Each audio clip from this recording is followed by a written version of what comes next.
મીરા સિસકારી સાથે તો હવે રાશેની જુએ છે. મને તારામાં સમાવી લે અને આ રાતને આપણી આખરી પ્યાસ બનાવી દે. આર્યન મીરાના ગાઉનની દોરી ખેંચે છે અને બંને પલંગ પર એકમેકમાં ઓગળી જાય છે. હવે મિત્રો કહાની શરૂ કરીએ છીએ. વાતાવરણ એકદમ ઘેઘૂર છે. રાત વધી રહી છે અને રૂમમાં માત્ર એક લાલ નાઇટ લેમ્પનો આછો અને માદક પ્રકાશ ફેલાયેલો છે. એસીની ઠંડક હોવા છતાં રૂમની અંદરની ગરમી સતત વધી રહી છે. આર્યન પલંગ પર બેઠો છે અને મીરા તેની બરાબર સામે ઊભી છે. મીરાએ પહેરેલું રેશમી નાઇટ ગાઉન તેના શરીરના દરેક વળાંકને સ્પષ્ટ રીતે ઉપસાવી રહ્યું છે. આર્યન તેની નજર મીરાના અંગો પર સ્થિર કરે છે અને ગહેરા અવાજે કહે છે, આજે તારું આ કસાયેલું શરીર અને આ ઉઘાડા ખભા મને પાગલ કરી રહ્યા છે. તારા શરીરની ગંધ કોઈ નશાથી ઓછી નથી. મીરા પણ પોતાની લાગણીઓ રોકી શકતી નથી. તે ધીમેથી આર્યનના ખોળામાં બેસે છે અને તેના હાથ આર્યનના વાળમાં ફેરવતા ગણગણે છે. તો પછી આ નશામાં ડૂબી કેમ નથી જતા? તારી આંખોમાં જે પ્યાસ છે એ જ પ્યાસ મારા આખા શરીરમાં જાગી છે. આર્યન તેના મજબૂત હાથોથી મીરાની રેશમી કમરને પકડી લે છે અને તેને વધુ નજીક ભીંસી દે છે. મીરાના ઉષ્ણ શ્વાસ આર્યનના ચહેરા પર અથડાય છે, જે વાતાવરણમાં ઉત્તેજના ભરી દે છે. આર્યન તેના કાનની બુટ્ટી પાસે ધીમેથી બાઇટ લેતા કહે છે, તારા આ રેશમી વળાંકો અને આ મુલાયમ ત્વચા, મારે તારા શરીરના એક એક હિસ્સાને મારા હોઠોથી ચૂમવો છે. તારો આ ગરમ સ્પર્શ મને ભાન ભૂલાવી રહ્યો છે. મીરાના અવાજમાં એક તીવ્ર સિસકારી જન્મે છે. આર્યન, તારા હોઠોની આ ગરમી મને ઓગાળી રહી છે. મને હજુ જોરથી પકડ, મને તારામાં સમાવી લે. આજે તારો એક પણ સ્પર્શ છૂટવો ન જોઈએ. આ જ ક્ષણે આર્યન ધીમેથી મીરાના ગાઉનની દોરી ખેંચે છે. રેશમી વસ્ત્ર તેના ખભા પરથી નીચે સરકી જાય છે અને બંનેના શરીર વચ્ચેનું અંતર શૂન્ય થઈ જાય છે.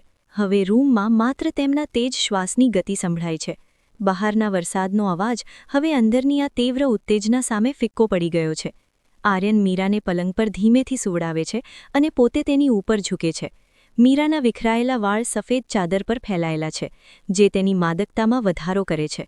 આર્યન તેની આંખોમાં સીધું જોતા કહે છે, તારું આ ધબકતું શરીર અને આ તેજ થતા શ્વાસ, મને તારી આ બેચેની બહુ ગમે છે.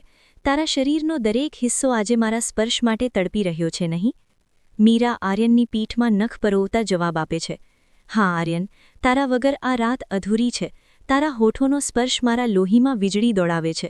મને હજુ ઊંડાણથી તારો અહેસાસ જોઈએ છે. બંને એકબીજાના બાહુપાશમાં એ રીતે જકડાયેલા છે કે હવે ક્યાં આર્યન પૂરો થાય છે અને ક્યાં મીરા શરૂ થાય છે એ કહેવું મુશ્કેલ છે. તે રાતે પરસેવાથી લથપથ શરીરો અને ગૂંજતા શ્વાસ વચ્ચે પ્રેમ તેની ચરમસીમાએ પહોંચ્યો હતો. વાતાવરણ રૂમમાં હવે ભારે શ્વાસ લેવાનો અવાજ ધીમે ધીમે શાંત થઈ રહ્યો છે. બંને લથપથ હાલતમાં એકબીજાને વળગીને પડ્યા છે. લાલ લાઇટ હજુ પણ ચાલુ છે, પણ હવે તેમાં એક પ્રકારની શાંતિ છે. આર્યન મીરાના કપાળ પર હળવેથી ચુંબન કરે છે.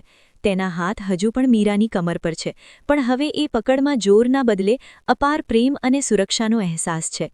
આર્યન એકદમ ધીમા અને પ્રેમાળ અવાજે, આજની રાત મેં ક્યારેય આવો અહેસાસ નથી કર્યો. તું મારામાં કંઈક એ રીતે ભળી ગઈ છે કે હવે મને હું પણ તારા વિના અધૂરો લાગુ છું. મીરા તેની છાતી પણ માથું રાખીને હલકા સ્મિત સાથે, આ શ્વાસ, આ ધબકારા, બધું જ અત્યારે શાંત છે, પણ દિલમાં એક ગજબનો સંતોષ છે. આર્યન, આ રાત ક્યારેય પૂરી ન થાય તો? કેમેરો ધીમેથી ઝૂમ આઉટ થાય છે. બંને એકબીજાના આલિંગનમાં શાંતિથી આંખો મીચી દે છે. બહાર વરસાદ ધીમો પડી ગયો છે અને સવારનો આછો ઉજાસ બારીમાંથી દેખાવાની તૈયારીમાં છે. જ્યારે રાતના તોફાની રોમાંચ પછી સૂર્યનું પહેલું કિરણ રૂમમાં પ્રવેશે છે, ત્યારે વાતાવરણમાં એક અનોખી શાંતિ હોય છે. પરસેવાની એ ગંધ હવે પવિત્ર પ્રેમની સુગંધમાં બદલાઈ ગઈ છે. એ પળ છે જ્યાં બે શરીર નહીં પણ બે આત્માઓ એકબીજાને ઓળખી રહ્યા છે. સવારનો સમય.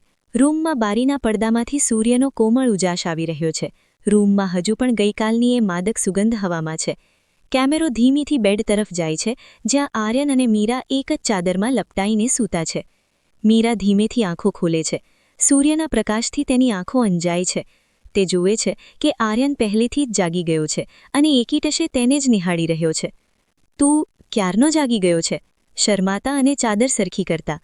આર્યન તેના વિખરાયેલા વાળને કાન પાછળ કરતા, ગંભીર પણ મીઠા અવાજે, જ્યારથી આ સૂરજે તારા ચહેરાને સ્પર્શ કરવાની કોશિશ કરી ત્યારથી હું વિચારી રહ્યો હતો કે રાત્રે જે મીરા મારી બાહોમાં હતી એ આટલી માસૂમ પણ હોઈ શકે. મીરા આર્યનની છાતી પર હલકો હાથ મૂકીને, ગઈકાલની રાત, એ બધું મને હજુ પણ એક સપનું લાગે છે આર્યન. તારો એ સ્પર્શ, એ ગરમી, મેં ક્યારેય પોતાને આટલી જીવંત અનુભવી નથી. આર્યન મીરાના હાથને પકડીને તેના પર ચુંબન કરે છે. એ સપનું ન હતું મીરા, એ આપણા પ્રેમની હકીકત હતી. રાત ભલે વીતી ગઈ, પણ એ શ્વાસની ગરમી હજુ પણ મારી ત્વચા પર છે. તું મારામાં એ રીતે ઓગળી ગઈ છે કે હવે મને અલગ થવાનું મન જ નથી થતું. મીરા ધીમેથી ઊભી થવાની કોશિશ કરે છે, પણ આર્યન તેને ફરી પોતાની તરફ ખેંચે છે. આર્યન, સવાર થઈ ગઈ છે, હવે તો છોડ. આર્યન, તેને ફરી બાહોમાં જકડી લેતા, મસ્તીભર્યા અવાજે. સવાર તો રોજ પડશે, પણ આવી રાત પછીની સવાર વારંવાર નથી આવતી. આજે કોઈ ઉતાવળ નથી. આજે માત્ર તું, હું અને આ અધૂરી રહી ગયેલી વાતો. સાઉન્ડ ઇફેક્ટ, હળવું રોમેન્ટિક મ્યુઝિક. કેમેરો બંનેના હસતા ચહેરા પર સ્થિર થાય છે. મીરા ફરીથી આર્યનના ખભા પર માથું ઢાળી દે છે. કેટલીક રાતો માત્ર વીતી જવા માટે નથી હોતી, પણ જીવનભર હૃદયમાં જીવંત રહેવા માટે હોય છે. આર્યન અને મીરા માટે આ રાત એ પાયો હતો, જેના પર હવે એક અતૂટ વિશ્વાસની ઇમારત ઊભી થવાની હતી. પ્રેમ જ્યારે શરીરની મર્યાદાઓ ઓળંગીને આત્મા સુધી પહોંચે છે, ત્યારે દરેક ક્ષણ એક પવિત્ર મિલન બની જાય છે.